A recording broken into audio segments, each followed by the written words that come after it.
What's up there, my friends? Welcome to New Year's Eve. Today, with the new year upon us, it's easy to think back to times of old, nostalgia. I kind of feel like the last 2 years was robbed from a lot of us.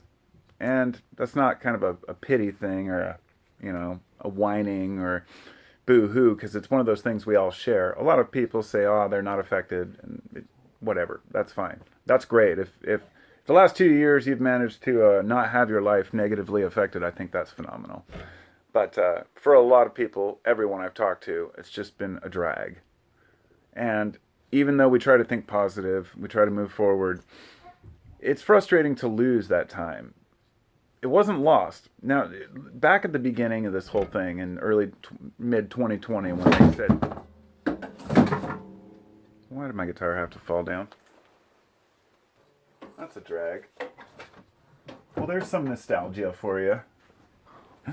It reminded me of when my brother was a kid. He was about 9, 10 years old. And I'm 3 years older than him. So my friends and I were all hanging out in the garage.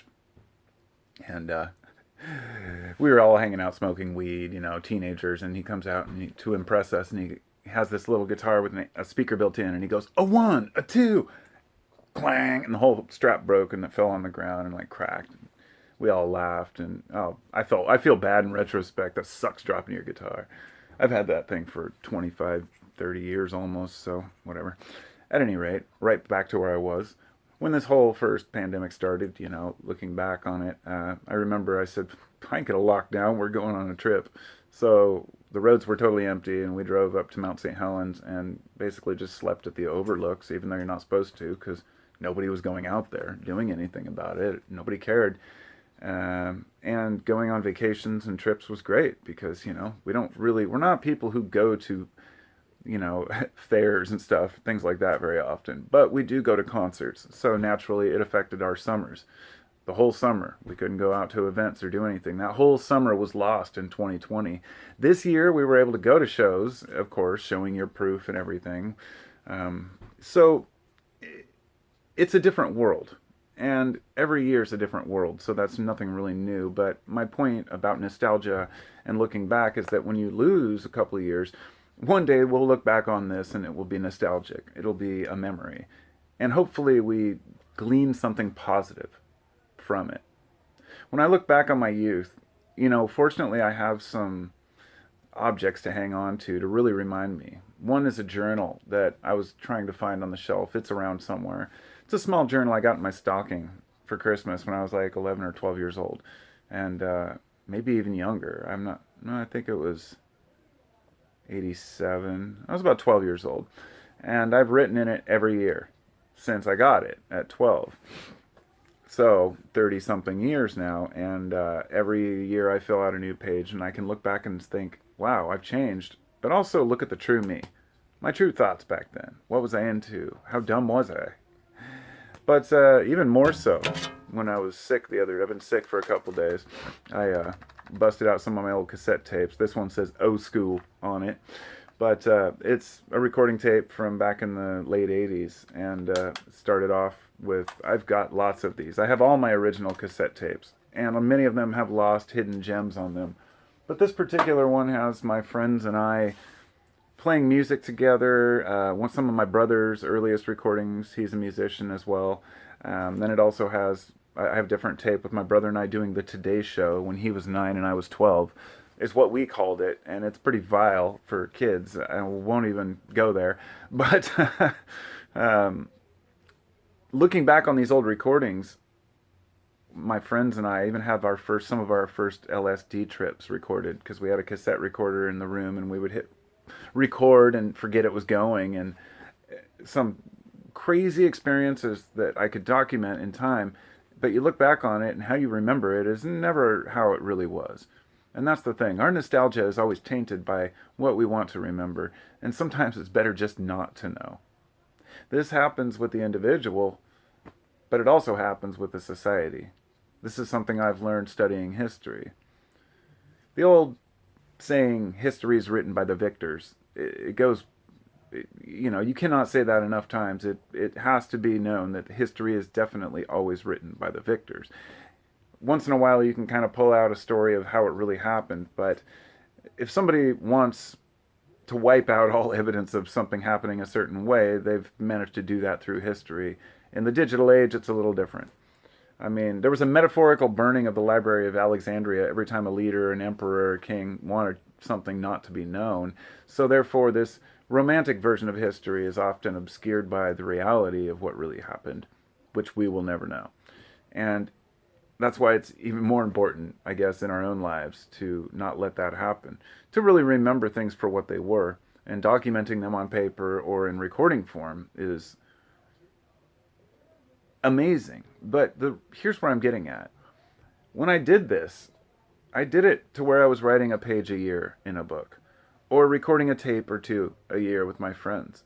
Today, it's just expanded to where every single moment of everyone's life is recorded. And because of this, it's completely lost any meaning. The individual's life is nothing more than a Facebook thread of thoughts and memories and likes and hearts.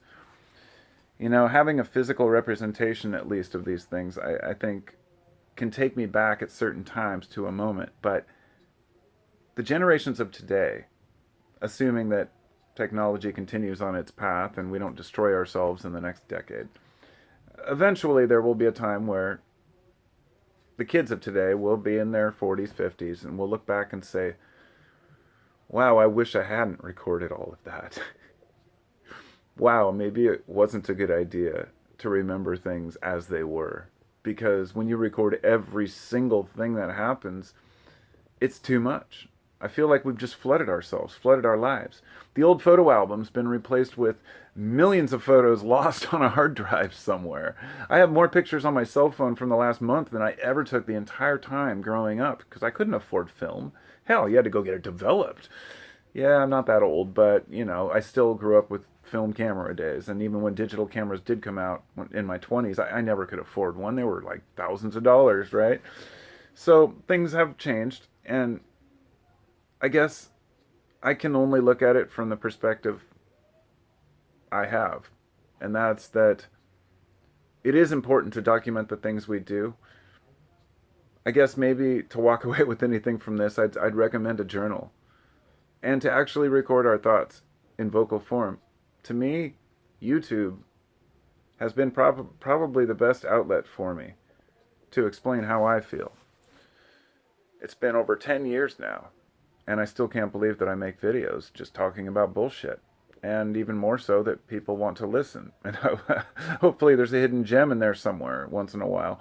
But I've learned just as much from anyone as they claim to have learned from me, because we're all learning together.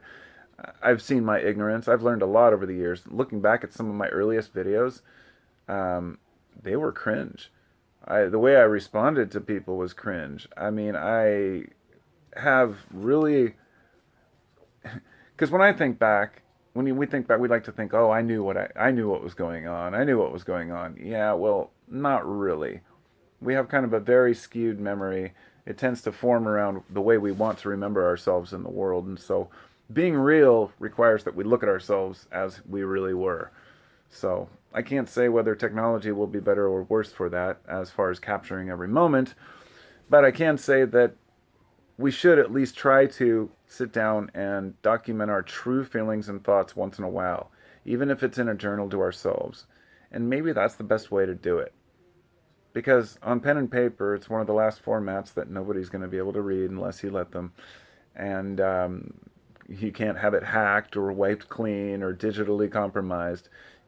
But, hey, I know you can still have a house fire, and I've had 2 of them. I know we lost everything in a house fire once. So speaking of memories and nostalgia, when I was about 15, my father had cancer, and I watched him basically wither away and die. And then shortly after that, I had been living in the garage. We called it the garage hole, where we had a tarp up between the half where all the stuff was stored, including all our home movies, photo albums, everything, my dad's tools, motorcycle stuff, and then my stuff on the other side with all my cassette tapes and my recordings, my tapestries, my flags, stuff like that. A heater fire one night, from what we believe it was, heater fell over, started a fire and burned the whole place down. Fire department got there a little late. It was a total loss in the garage where everything was stored.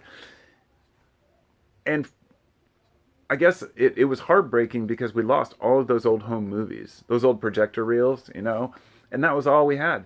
That was would have been the only voice I had of my own dad and the only video I ever could have of my dad. I have some photos, of course, plenty of photos, and also my father wrote poetry. And that's the point here. He wrote a lot of poetry. He went to Vietnam and he came back, and writing was his way of expressing himself, which I picked up on as well. And he left behind a lot of poetry. I know that he burned a lot of it too. So I'm glad that I got some of it at least. And having that poetry is having some of his raw thoughts. So even if you don't save your thoughts for yourself, the reason why I write my feelings down in a journal is to leave it for my kids. Because if anything happens to me tomorrow, I want my kids to know who I really was and how I really feel. It's kind of hard to think about mortality for people, but, here we are. Any rate, I looked down and it was 11:11. Ooh, it's a sign from the spirits. Yeah, I don't know what to believe about any of that. Mixed feelings on God and spirit and all that stuff. I actually got a letter from the Jehovah's Witnesses the other day. They handwrite their letters like really carefully, and it's crazy. I was going to make a video showing you guys, but it's probably not worth it. At any rate, the point being that everybody wants to leave something for those after them and hope that there's something for us once we're done on this plane of existence. I'm not going to try to assume what that might be, but just hope for the best. Peace out. I'll see you soon.